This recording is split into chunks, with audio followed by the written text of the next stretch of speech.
Okay guys, welcome back to this Sunday's video. Now, I'm going to react to something because I'm going to my friend's house and it's just easier to edit, but it's not something that's funny. It's cold cases, and I picked one specifically, Lizzie Borden, because I know so much about this case. Like how her uncle went around the back before asking if the niece, Lizzie, was okay. He went around the back and grabbed a fruit off their tree in the back of the house, and the police discovered him eating a fruit. I think it was an apple and an orange. But to me, I feel like that's a little weird. Everything's a little weird about the case, but that's weirder than anything else to me at that point.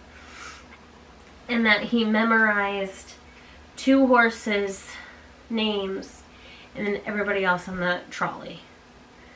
So, without further ado, I found this video that's only 12 minutes.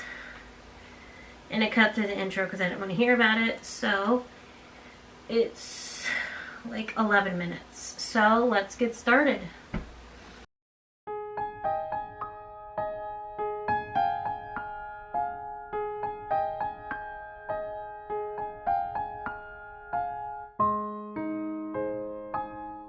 The morning of Thursday, August 4th, 1892 began peacefully in the Borden home at 92 2nd Street in Fall River, Massachusetts. The head of the house, 69-year-old Andrew Borden, had breakfast together with John Morse. John was the brother of Andrew's wife, who had passed away some years prior. I'm going to give you all my conclusion and stuff at the very end of the video. I might put my stuff in the middle of it. To me, I feel like it was a 3-person job. That's just what I'm saying right now. I feel like it was a 3-person job out of revenge or anger. But let's continue. He had been visiting Andrew to talk business. When they had finished their meals, both men headed out to run some errands around 9 a.m. Meanwhile, Andrew's new wife, Abby, went upstairs to make the bed in the guest room where John had slept the night before. Andrew returned home a short while later at about 10:30 a.m., but strangely, he couldn't open the front door. As he knocked, the family maid, Maggie Sullivan, rushed to unlock it. She found it jammed, but was eventually able to open it and let Andrew in. He then headed to the parlour to have a nap on a couch while Maggie climbed the stairs to her 3rd floor room to rest before continuing her daily chores. About a half hour later, Maggie heard a frantic call from downstairs. "Maggie, come quick, Father's dead. Somebody came in and killed him." It was Andrew Borden's 32-year-old daughter, Lizzie, who had just walked into the parlour and discovered her father's bloodied body on the couch with severe head wounds. A horrified Maggie then ran outside and across the street to alert the family physician, Dr. Bowen. Meanwhile, neighbours who heard Lizzie's screams called the police, while others gathered around the family home to see what was going on. Soon, Lizzie was bombarded with questions about the whereabouts of her stepmother, Abby. But Lizzie explained that her stepmother had left the house earlier to visit a sick friend. But as Maggie returned to the Borden home with Dr. Bowen, it became evident that wasn't the case.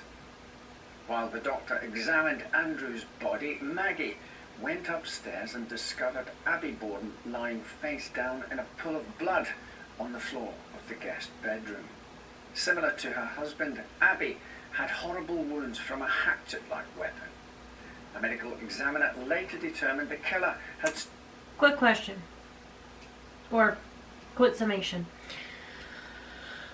So, Abby was killed before her dad or her husband.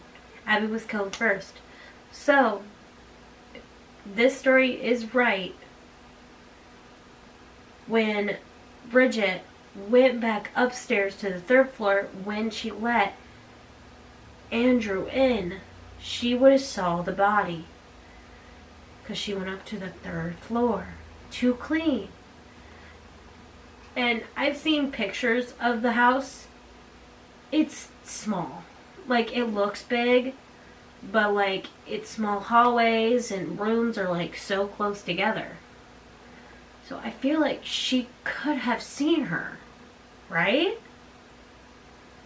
That's what doesn't make sense. Struck Abby 19 times and Andrew 11. The blows had completely severed Andrew's nose and bisected one of his eyes. It appeared that Abby had been killed not first, the eye. around an hour before her husband. But why would anyone want the Bordens dead and killed in such a brutal Wait, manner? who was first? Anyone killed first, around an hour before her husband. See? But why would anyone want the Bordens dead An hour and killed before. in such a brutal manner? The residents of the Fall River were both terrified and outraged, pressuring the police to solve the case as quickly as possible. The problem was, there were no witnesses, no evidence, and no leads to follow. Yeah, On that's top of so that, bad. the doors of the family home had been locked at the time of the murders. See? Still, the police initially searched for the potential suspects outside the close circle of the victims. There were speculations about a Portuguese immigrant who had been seen with a hatchet and a tenant who had a grudge against Andrew Borden. But none of these theories led anywhere. Over the course of the investigation, however, something else began to catch the police's attention. Lizzie Borden was constantly changing her story. The investigators didn't have any reason to suspect Lizzie, but as her version of the events was different every time she told it to someone, the police couldn't help but feel something was not right. First, Lizzie claimed she had been outside in the barn looking for a piece of iron when she heard alarming noises from inside the house. A couple of hours later, Lizzie said she didn't in fact hear anything, but just walked inside and discovered her father's mutilated body. Many officers took a dislike to Lizzie's attitude and also stated that she seemed very calm for someone who had been through something as horrific as she had. However, the officers' investigations were far from perfect. When initially called to the scene, they failed to conduct a proper search of Lizzie or her bedroom because she told them she felt unwell.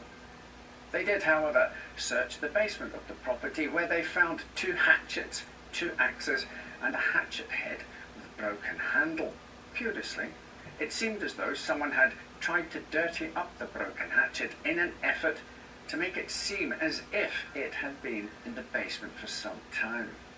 None of these items were removed from the Borden household by the police on the day of the murder. The following night, a friend of Lizzie and her sister Emma, Alice Russell, stayed at the house along with John Morse. An officer would later state that he had seen Lizzie and Alice enter the cellar. Both women then went back upstairs, but Lizzie returned and seemed to have been bent over a sink.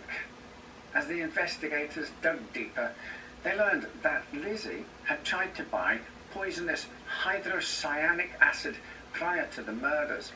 When questioned, Alice Russell had also said that she walked in on Lizzie tearing up her dress. She then explained to Alice that she was going to burn it because it was covered in paint. The day before, August the 6th, Lizzie had been told that she was a suspect and police had finally seized the hatchets from the basement. The last straw was an inquest hearing on August the 8th, during which Lizzie acted erratic and often contradicted herself. Upon retelling the story several times, she said she was in the dining room when her father returned, then in the kitchen, and finally coming down the stairs.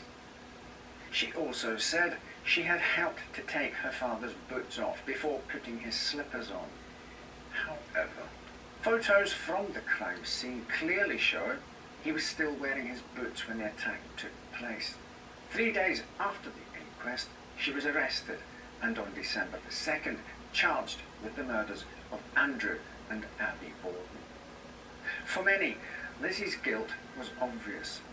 All the evidence seemed to point to her. She even had a motive. Get rid of the stepmother she and her sister Emma had never liked and inherit a considerable amount of money. Andrew Borden wasn't a poor man, but the fact that Lizzie was part of the upper class also made many doubt if someone like her could actually commit such a heinous crime. During the trial that started in New Bedford on June the 5th, 1893, Lizzie never took the stand, but played the part of distressed daughter, even fainting at the sight of her father's bludgeoned skull. The victim's terrible injuries also raised the question of how Maggie, the maid, hadn't found Lizzie covered in blood if she really had killed her father just moments earlier. There were even witnesses who testified seeing Lizzie leaving the barn at the time of the murder.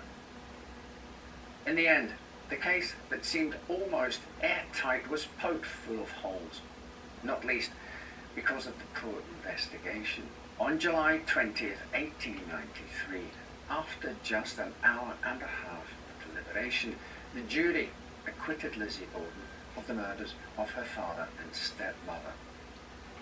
Following the not guilty verdict, Lizzie told the reporters she was the happiest woman in the world.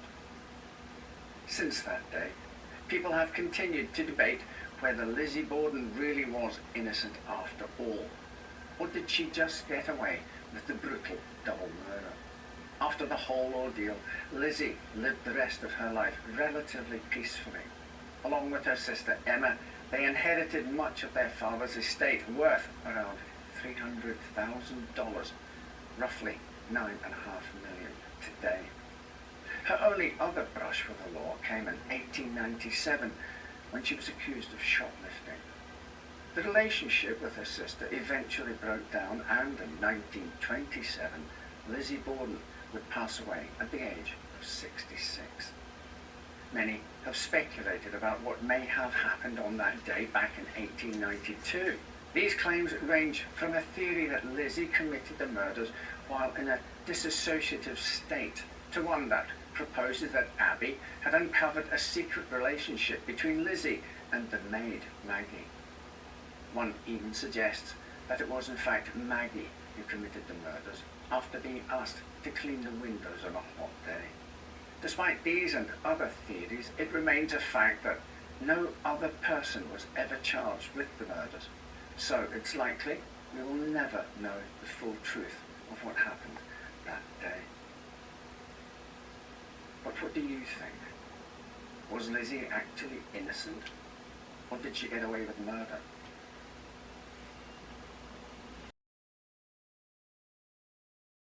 Like that. Okay.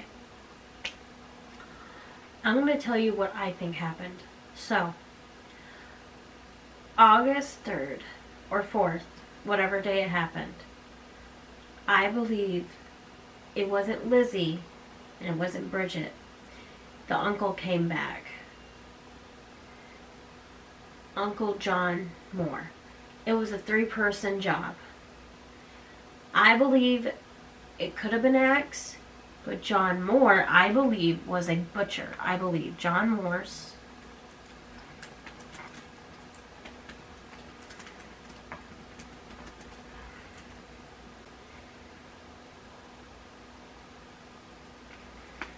Here it is. According to Lizzie's testimony, John Morris knew about Andrew Borden's will. He also had motive. Andrew Borden and he had failing livestock business.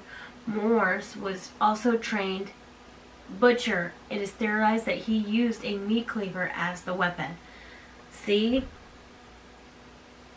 What they could have done was they could have made it look like they could have took out the axe and took it out for like a few days out of there and cleaned it up and then dirted it back up to lead the police away from Morris and towards Lizzie. Because John Moore, he was more likely to be convicted of it because he, of course, was a man, sadly to say, but more reasonable conviction of murder instead of a girl or a woman. So they pointed it towards more Lizzie, so they used an axe instead of a meat cleaver. I believe it could have been Andrew, Maggie, and Abby. Not Abby. Lizzie, sorry. Names are getting confusing.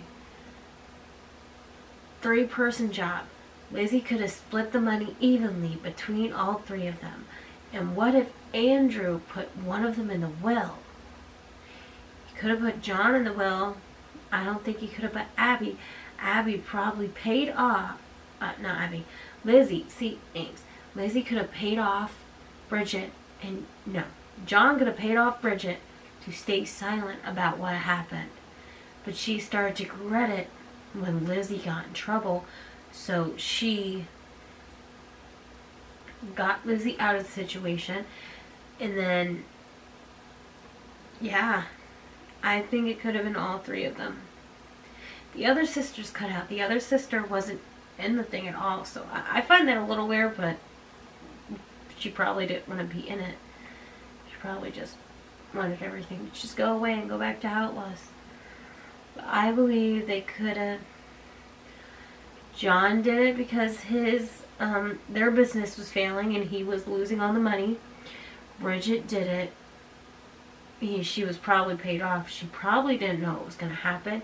And if she did, it probably was out of anger. Because she could have probably not have liked Abby.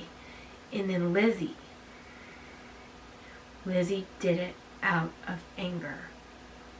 Possibly. Or that's why they all went along with it. They probably all hated Abby Borden. Because the mother, their actual mother, the sister of John, the mother of Lizzie, and maybe the maid liked the birth mother better than the stepmother. The birth mother probably treated her more well than Abby did, so she could have done it out of anger. So I believe it was all 3 of them. The reason I believe it was all 3, Bridget moved way out and got a field. She was a maid by birthright. So where'd she get all the money? John got his business up and running and made this huge thing.